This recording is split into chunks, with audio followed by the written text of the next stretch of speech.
Good afternoon, everyone. Welcome to the panel. Thank you. I'm sure it will be very interesting with so many people we have in front of us. And in a few minutes, we will position the headsets for those who need it. Well, welcome to our panel.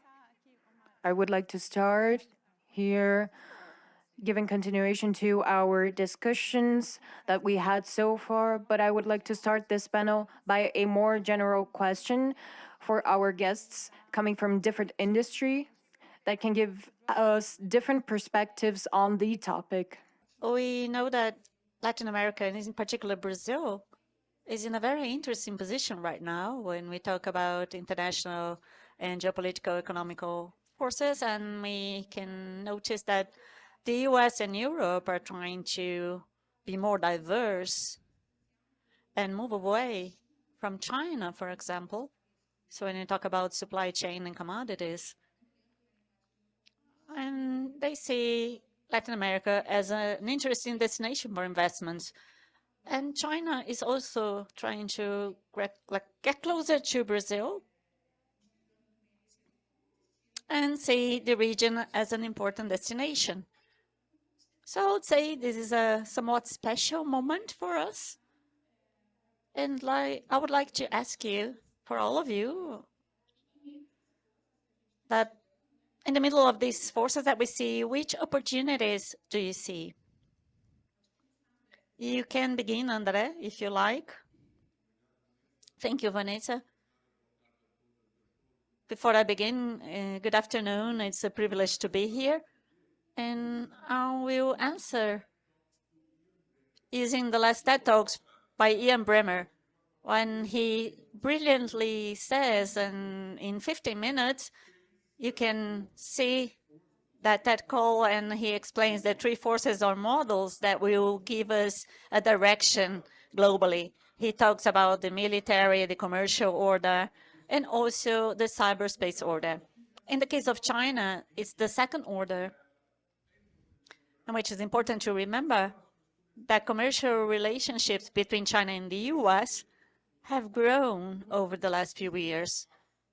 And this is a space within the economical sphere where everyone will want to be trading with everyone carefully with the appropriate choices to avoid intersections. So we talk about cyberspace, cybersecurity, national security, etc. And we have another side, the military side, the sanctions, etc. For Latin America, as we're going to discuss this afternoon, and also in the case of climate change, Latin America may be a solution for conflicts, because Latin America is interesting for both worlds, which are polarized. And to these worlds, Latin America is interesting. Opportunities are very important. And as a big producer of electrical parts, for example, we have Chinese customers investing a lot. And Chinese people in Brazil behave as professional investors. They are partners in other entrepreneurships in Brazil, and also large competitors at the same time. Maybe they represent the largest threat for us. So we have threats and opportunities at the same time in this three-order world described by Ian in the TED Talk I mentioned. But we must be careful not to step to the right side, to the wrong side. And I think this is how I can begin to answer the question.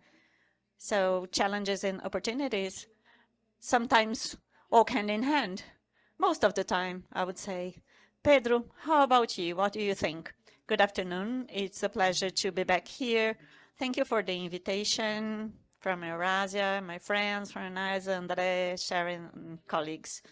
It's very good to be here to talk about the opportunities that we see in this new scenario. I won't talk about the changes in this scenario in the last few years. We had the pandemic, we have a war going on in Europe, and the climate agenda that give us a different dimension, and we also have the repositioning of countries and their strategies, as Andre has just mentioned. So we have a deceleration of globalization. The US and Europe are revisiting industrial policies, which is something that in the recent past was not as evident. And we also see how Latin America could enter and be part of this new strategy. It's important to say that external investments and industrial policies in the US and Europe are very relevant. I believe Brazil does have an opportunity in this new dimension, in these value chains that are being organized globally. So it's not only a regional phenomenon. We see this happening in Asia, and the economist just said about Asia in several countries supplying China and also supplying products that used to come from China. And these changes are already having a repercussion in this region and in the US and in other areas. Mexico is benefiting from the proximity with the US. And I think Brazil, in particular due to its potential of generating renewable energy, has a large opportunity, a great opportunity to fit in. These conditions are really not ensured. We know that these conditions don't happen naturally. It has been said in this room that this is so, and I do agree. I think that first of all, we have to take care of our business environment. We didn't have the opportunity to have AP here with us, but we had an excellent discussion about this topic, and it's important to see what difference a tax reform would make in this current agenda. And we also have other crucial aspects. The second one is the digital agenda, and we also have the environmental agenda. And we need to be more precise in what we do. And the third aspect is that although Brazil is going through a movement of reversion of the globalization, Brazil is still a very close country, so to speak. We need to be more integrated with these new paradigms in the environmental agenda, the digital agenda. We need to be part of this world. We need to be integrated. And these are the three fundamental concepts that I think that are important for us to seize these opportunities. Integration is crucial. We need to revisit our position regarding industrial policies based in protection and subsidies and move towards competitive extroversion. This is the opportunity that we have to integrate to things that we didn't do in the past. So competitive extroversion, I liked this expression, and how can we do that? Well, that's what I mean exactly. Brazil is an exuberant country that has all the conditions to get there, but it needs to want to get there, and it needs to want to be part of this scenario.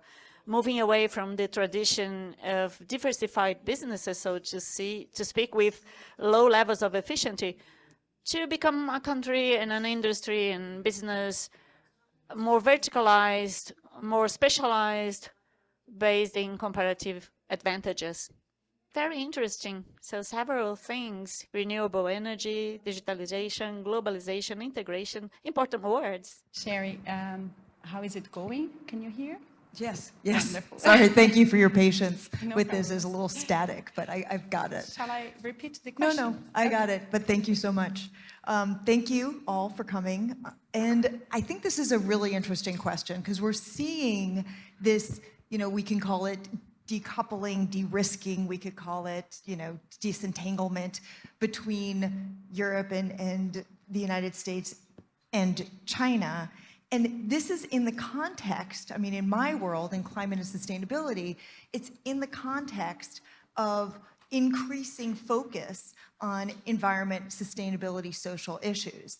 And so when you're thinking about, so where is that money going to go, the environment and social pieces are really becoming a material part. And I think what was interesting, I was talking to some of the folks earlier about, this conversation, environment and climate wasn't necessarily inside of this conversation a few years ago.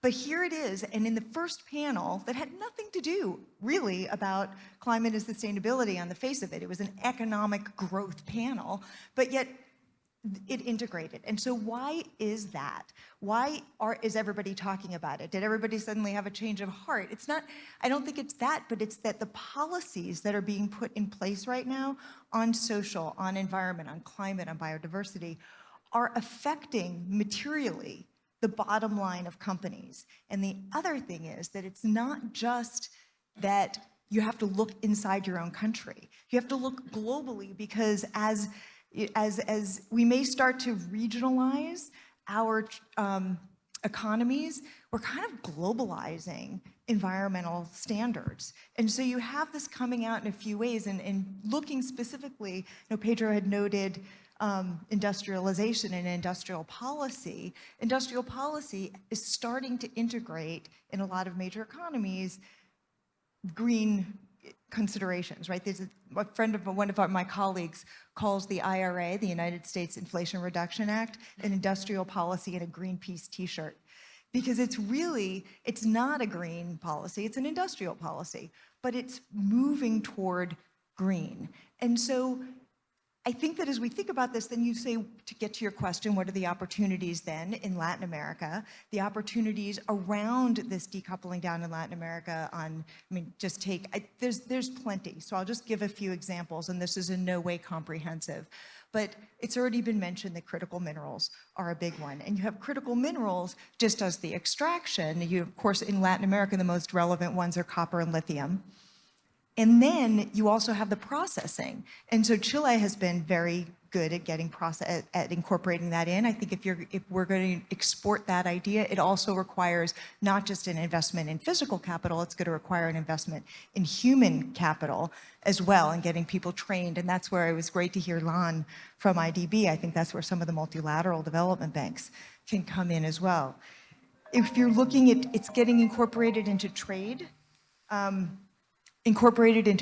as well. You're seeing this CBAM, so trade is starting to incorporate carbon as a criteria. So if in Europe, in certain industries, if you do not have a commensurate carbon tax, you will be taxed at the border for your good. You can't not pay attention to this. This is something that's grabbing attention. So as we look at this decoupling and where money and investment is going to be going to, it is going to be going over toward the industries that seem to be posing the less risk in this new area where we're seeing decarbonization pressure through policies, and we're seeing environmental impacts. And I would say that it's not just the trade that's getting decoupled, it's finance. We get a lot of questions from from investors saying, look, we're pulling money out of China, not wholesale, it's not like a huge 100% pullout, but looking for other places. So as that money looks for other places, where is it going to land? And it's looking for places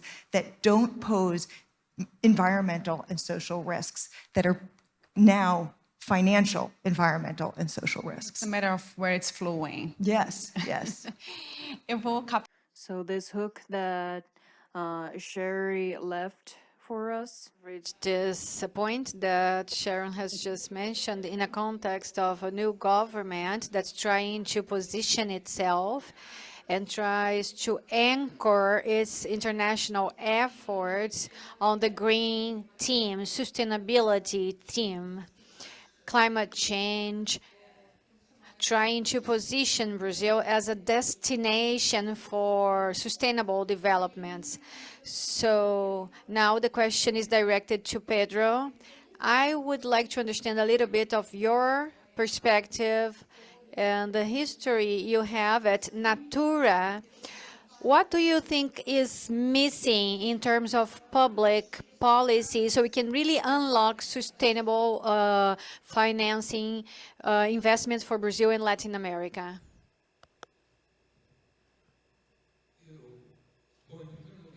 Well, first of all, I guess we are in an important transition moment from one government to another. So we are recovering the leading role of the country in the international scenario in the environmental and climate agenda.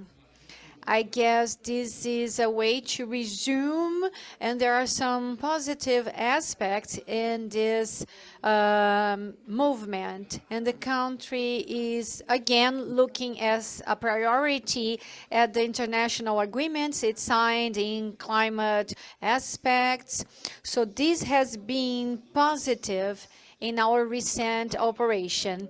On the other side, also,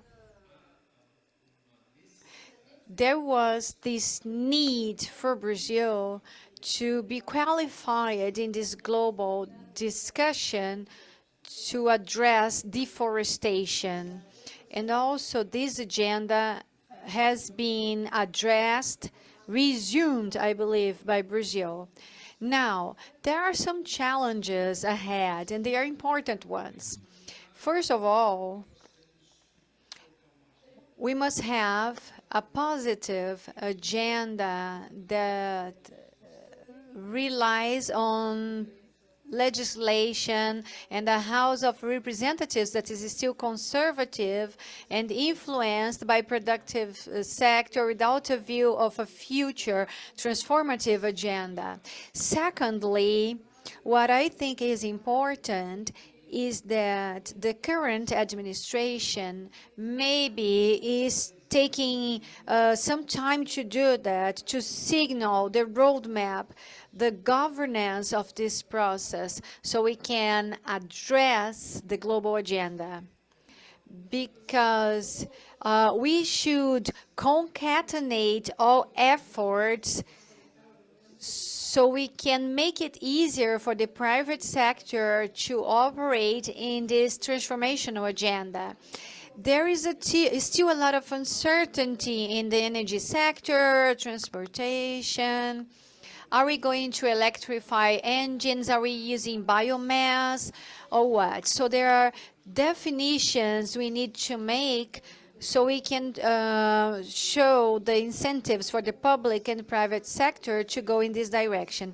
But I see as the main aspects for this policy to move on, first, a roadmap, and second, governance, a well-established governance, because it's not still clear. Please. Yes. Just to add some flavor to what Pedro has just mentioned, he is one of the most proeminent industrial leaders in the country. I'm just a soldier along with him, struggling. One example, Sherry writes a lot about that, which is hydrologic regime in Brazil, water. We talk about burning the forest, the Amazon forest. In July, it's the beginning of the dry season, the destruction of any biome, and for sure the Amazon biome, Brazil is the one who loses most. The economy is completely associated with the hydrologic regime we have in the country. So, with all the beauty of the agribusiness we have, it's associated with the rainy season. All the ethanol production using sugarcane relies on a great amount of rainfall in very well-established periods. The entire system that generates 92% of renewable energy, 92% of renewable energy depends on water in the water plants. The country has just been through one of the greatest hydrologic crises 24 months ago.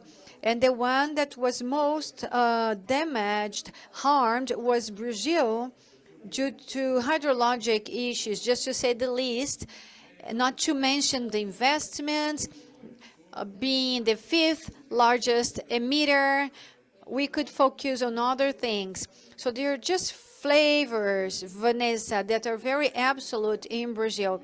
This issue of the industrial, green, technological policy for the world is good for Brazil. The House of Representatives cannot step back having like regularization issues for land use, indigenous people, the environment, the Ministry of Environment having difficulties. These all affect our agribusiness, which is so important. So we are stepping back sometimes. The population and the private sector must address and fight for that. That's why we have an environmentalist, 1.5. I'm just half. That's why it's so important. Okay, so now you opened up a door for me. How do you assess the first months of this administration regarding this aspect? I'd like to listen to your feedback too about this. Last Friday, I met Minister Haddad. It was publicly available, this information, through one of our associations, and Pedro helped to create that. And our view is extremely positive, meaning, of course, there is some stabilization in the country in the tax aspect. It started before the administration, actually. Then the tax landmark, and now the tax reform. It's all critical. We have the risk of having the most modern and best tax system worldwide. After all that, it seems to me, from all I saw, the minister showed me, it seems to be an amazing set of measures towards industrial policies linked to the creation of financing methods, subsidies, and the creation of a regulated carbon market in Brazil, which is so necessary for Brazil to thrive. I see we are at the right timing. We are always in a hurry. However, with quality as timely as possible. So my view is positive. Pedro, do you agree with him? I guess there are aspects of recovering the agenda that is are positive in the first 6 months of our administration.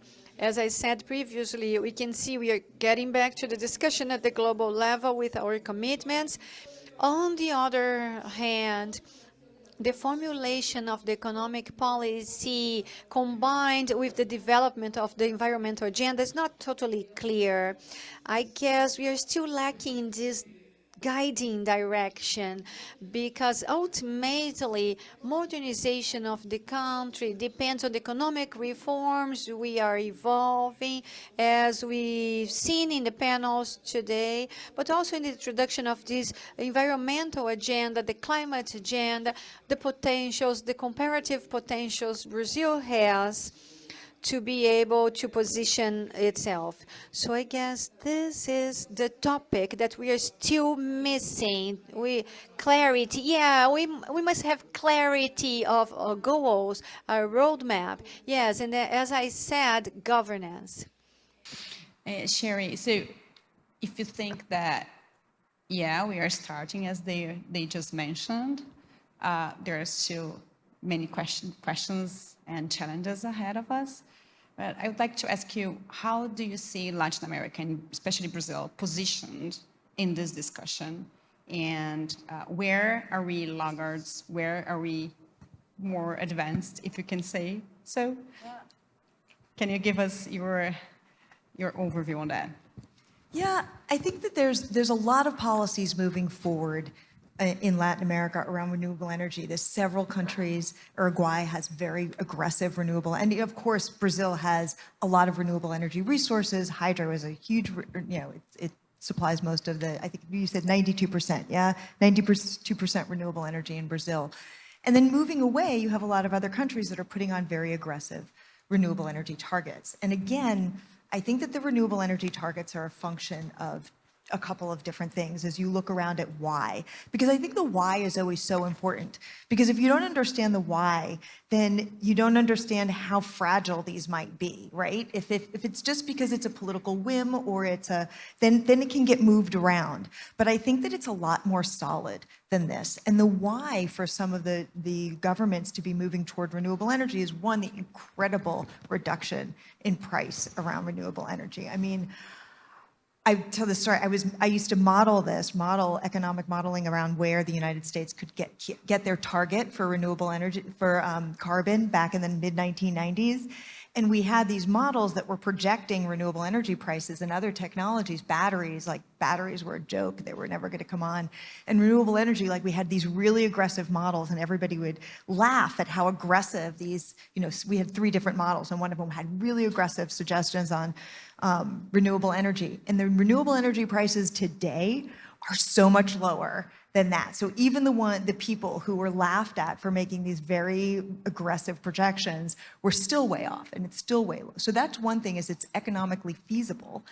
And the other piece is that it's as you start to have disclosures up and down supply chains, carbon disclosures. Again, we're getting back to where your material financial risk is, right? So if you're an investor and you're going to invest in a company that has a supply chain, you're going to want to know that it's not just that company that's not at risk, it's how they've developed their entire product. So if their product starts off with renewable energy, then you know that any kind of policy that's going to come on that is going to move it away is not going to affect it. It's going to be well positioned. It's going to be well positioned in this new economy. If you have a steel product, you want to know that it's not just Europe that is going to be putting on the CBAM. Once Europe puts it on, you're going to start to see other countries putting on commensurate policies and then protecting them with a CBAM. So all of a sudden, you're going to start to see these different trade exposed energy intensive companies needing to show that they're not carbon intensive, because that's a financial risk. So the disclosure piece is a really important part on why a lot of these countries are moving forward. And you're seeing this movement. I think, as I was listening to the earlier panel, and it was a really interesting balance between just the basic financial health and investability of a country, and then the environmental piece on it. So obviously, it's sort of like the foundation is the investability, and then it's kind of like, your ship. Is your ship airtight? And then the environmental part is what's blowing the current, right? What's moving the ship in one direction or another direction. And we're seeing that is happening now, and it's happening in a way that is probably not reversible. When I also think about, the opportunities, and I think about a lot of these products, I know this is something that Andre thinks a lot about, is green hydrogen, particularly in Brazil, being able to accompany some of the industrial processes. Industrial processes are historically very difficult to decarbonize. They just use a lot of energy. So renewable energy isn't always the answer. So then you have hydrogen, but hydrogen can be made from anything, right? You can make hydrogen from coal, and then it's not really particularly carbon beneficial. But because Brazil has such a decarbonized grid and decarbonized energy source, you have the opportunity to make green hydrogen and to decarbonize some of these industrial processes, which then make those industrial products far more attractive on the international market. So those are just a few ways that I would say that there's opportunities. Cheap and abundant energy, definitely. But in the terms of the green hydrogen, we are also looking a lot to export. It's also an there's definitely some barriers, and I'm sure, of course, Andre can talk also about those. That's I think that the industrial one is the one that this is probably where it's going to go, and then export, because of shipping and volatility, is something that that we're keeping an eye on. Agora que a gente então mencionou So now energia, that we mentioned energy, I'll go back to André. We have this great potential interest from foreign investors in infrastructure and energy sectors in Brazil and Latin America. Pedro also mentioned integration. So connecting those countries is a huge effort. And I would like to understand which sectors and segments in all that we've mentioned in which sectors and segments those foreign investments could really make a difference, according to your expert view in this area? Excellent, Vanessa. It's important to have this idea of the size of the change of energy systems worldwide as they are happening in a deeply fast, accelerated way. And because of this, they transform entire value chains. The acceleration is that's going on in the U.S. It's a singularity. I guess it's an economic experimentation under a certain point of view, and it affects all the other places, Europe as well, and why not say Brazil as well? As Sherry said, it started in minerals. She said, take a look at the minerals. I will give you some figures. With the planned energetic transition, it will require 22 times more copper than what we consume today, 52 times more lithium than what we consume today, and about 32 times more minerals from rare earth as consumed today. This is a structural change in the material matrix that the world consumes. It starts there. So opportunities are huge. Brazil is the third largest holder of rare earth reserves in the country, the seventh in lithium, combined with Bolivia and Argentina. The region is #1 in the world. And another characteristic of those minerals is that they occur in small quantities when compared to their volume.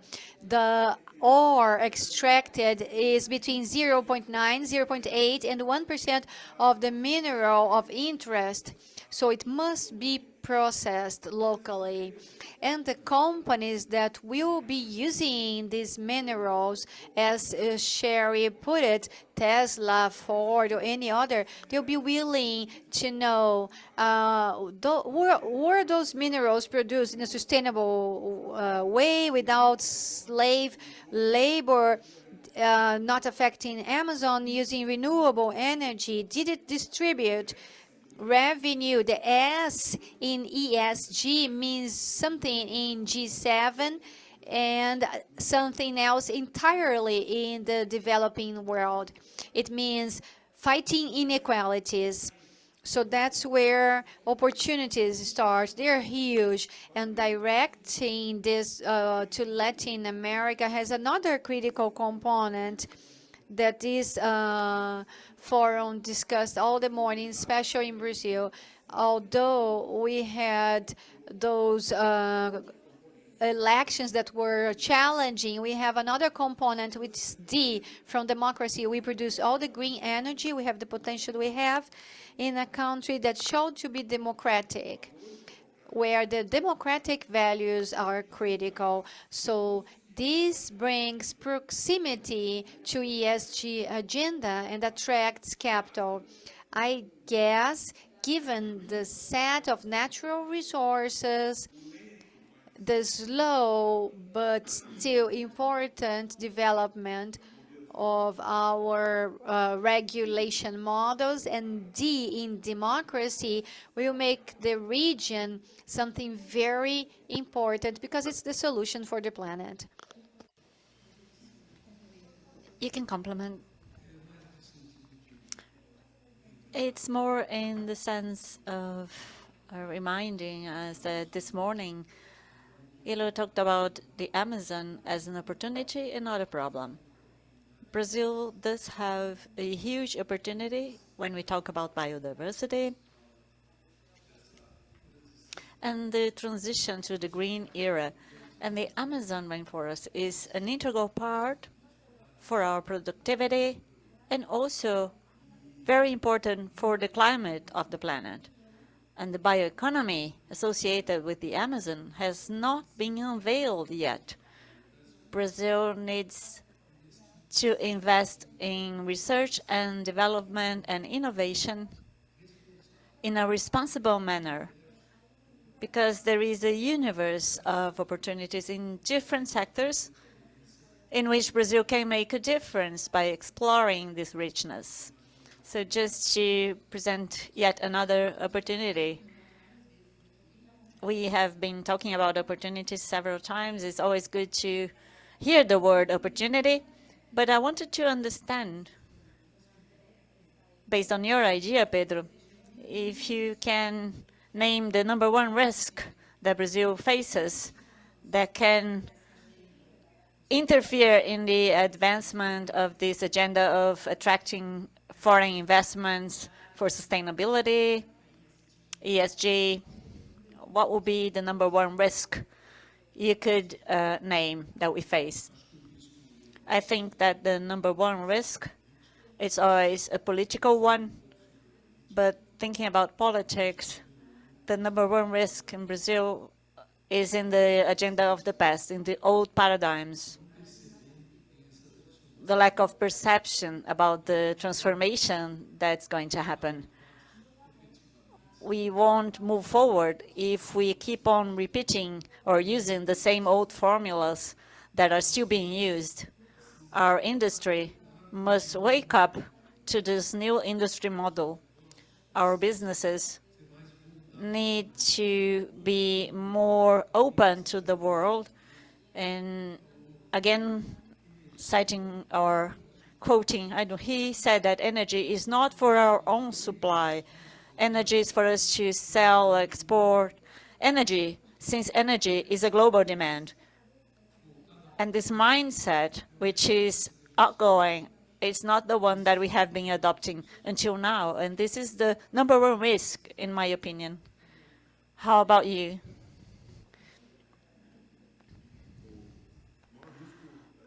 For me, or to me, the risk is the third global risk that Eradia has elected for these years, which are the social networks and the role of these networks in the political environments.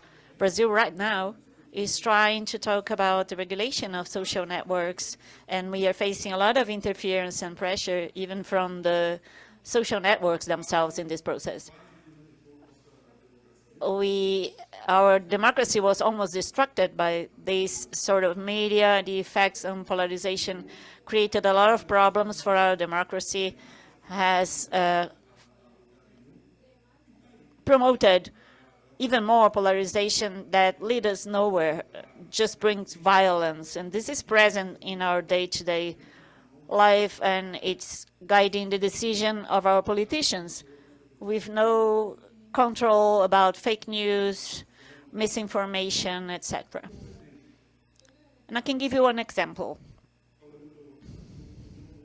Talking about my world, the energy world. In Brazil, we have a structural capacity for renewable energy. It's almost 34 gigawatts in excess of solar and renewable energy available in Brazil. And this is true for the hydro power industry and others. And we're talking about the transmission between countries, and when we talk about this, we are accused of being communists.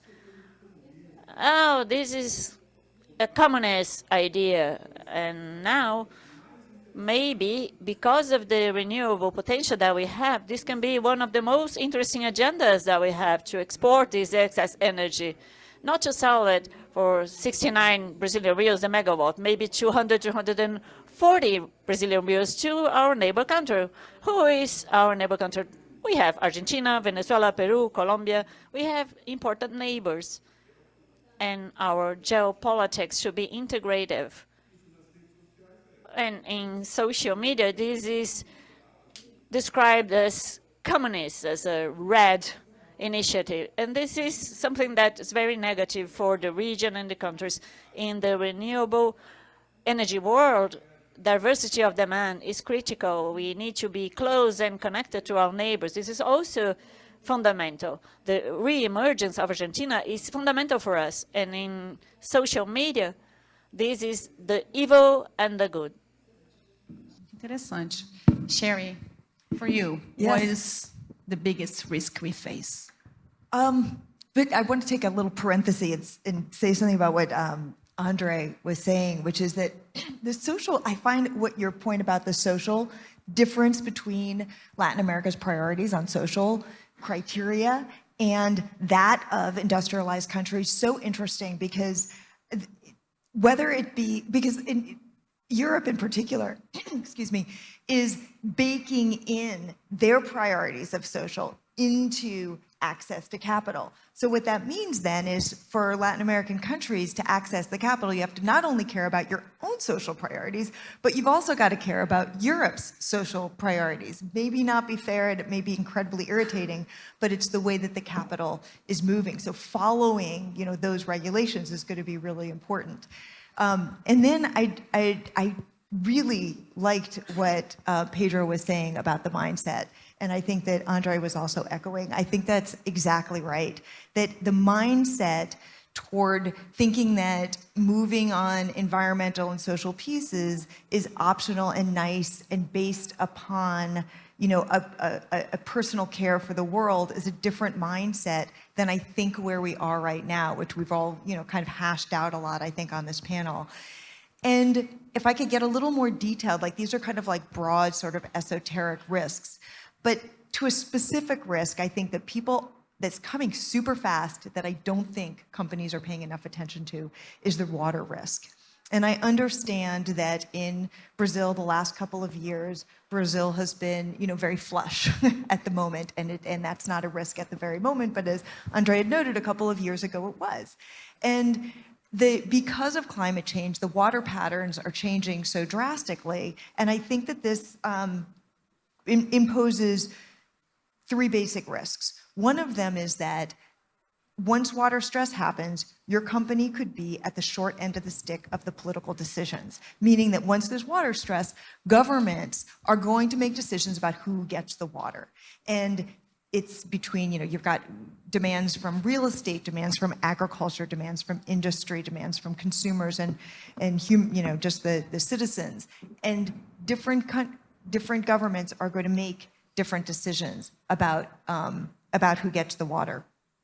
So that's one, and we track that very carefully. When Andre said that this is what we write about, and in fact, water, every year, Eurasia Group writes the top 10 risks, and water was in our top 10 risks, not our top 10 environmental risks, our top 10 risks that companies need to be paying attention to. I think the other way that this manifests is in a PR way. So just say your company is the one that got the water, right? But you're draining water from other people. You have a PR issue. This happened in Mexico with beverage companies, both with soft drink and also with beer companies, where these companies had access to the water and they grabbed the water, but they were taking water from the citizens. It was a very bad PR issue. They had to backtrack. They ended up getting re-regulated. And the third one is pollution. As you start to see water constrictions, the water pollution is going to increasingly get more regulated. It's already regulated. Effluents are already regulated.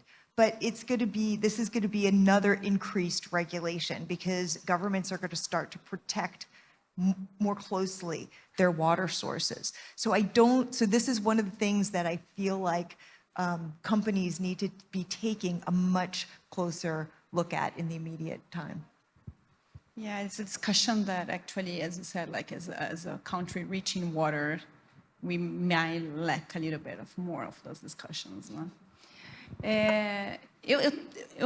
Depois dessa conversa, eu After this percebo que conversation, I noticed that there are several topics that need to be better tied, so to speak, in Brazil and Latin America. And these are topics that are interlinked, but we still need to combine a bit better in the private and the public sector. And they are going to have to work together to face these challenges. We have several moving pieces, so to speak. It was very interesting. Thank you very much for the exchange of ideas. And I hope we will be able to keep on discussing these important topics. Thank you.